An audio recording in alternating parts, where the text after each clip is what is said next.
Hi everyone, my name is Alexis Hooper, and I'm going to be presenting my applied assignment. So for the pre-work, I interviewed my preschool director that I work with at Kids Park in North Scottsdale. I talked about the early childhood education learners, so it works with preschool, and we're trying to get them ready for kindergarten, but it is a childcare facility, but in the mornings there is a preschool that runs Monday through Friday, so that is what I help out in, as well as a little bit after they leave, just to help out the kids. And we talked about how the dual language learner students work while trying to integrate them into the class with primary English speakers.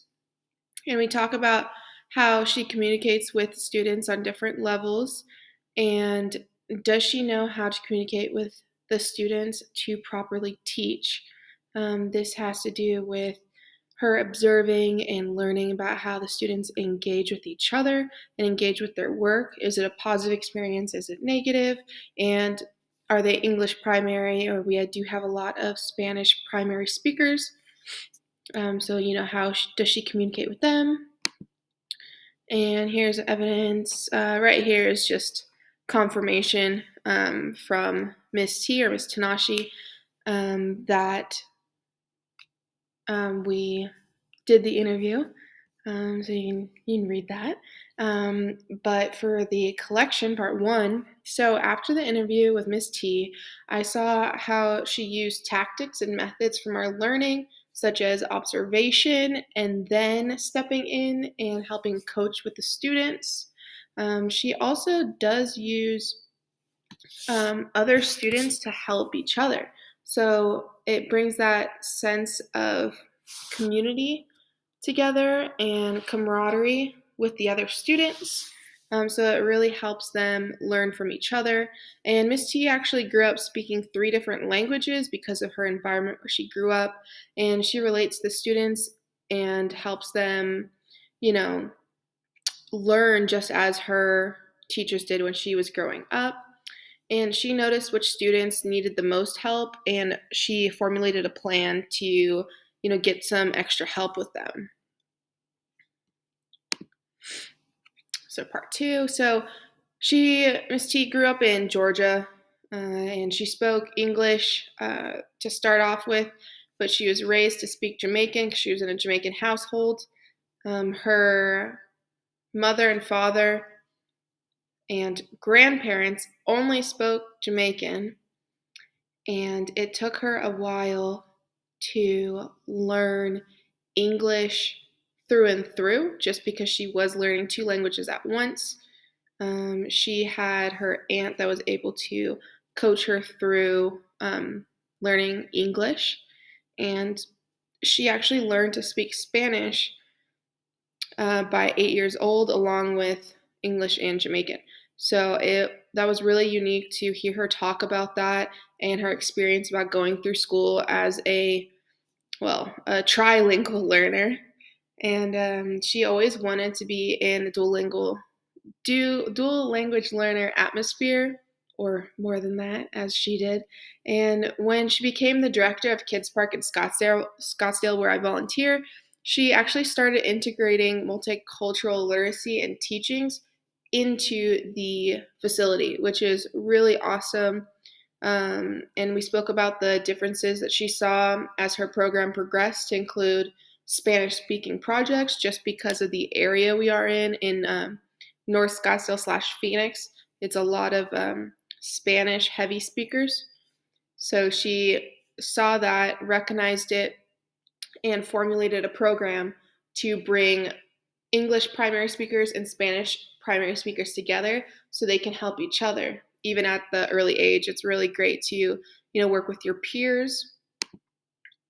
So our new learning. So I found out during this interview with Miss T that Arizona does not have a dual language learner program for childcare facilities.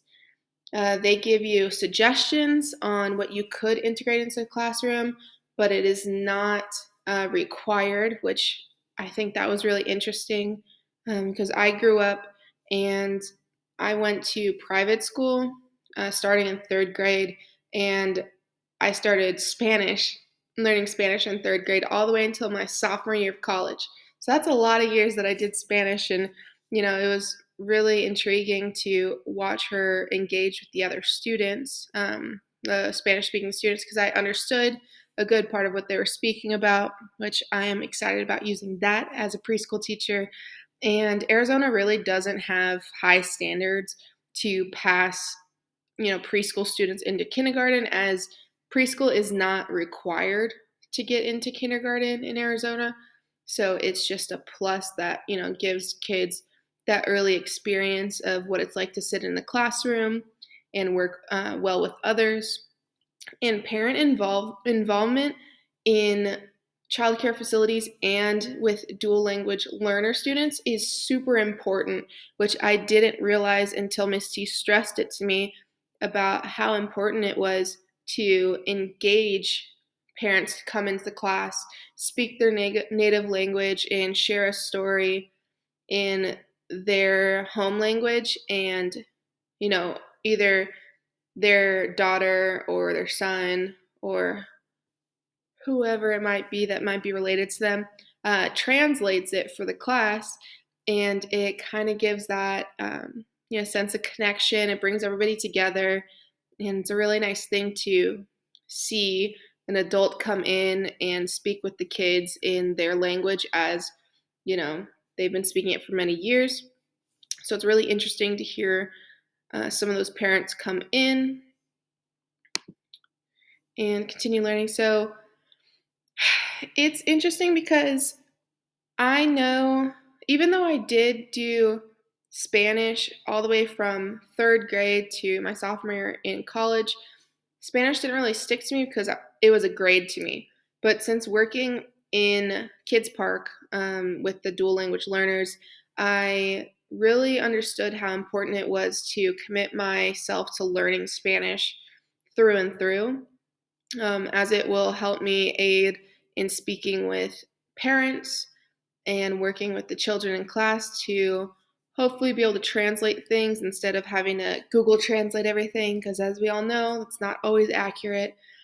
And, using English and Spanish in activities is really important to, prioritize in the classroom, because you can have either set a student, but if you put, my name is in English on the left, and you go, me llamo es, and then on the right, the students will be able to cross connect those and make that connection in their brain, and it'll help throughout the day and hopefully continue on throughout the school year with the kids, which would be super nice because kids do learn languages fairly easy at their age, better than I do, that's for sure.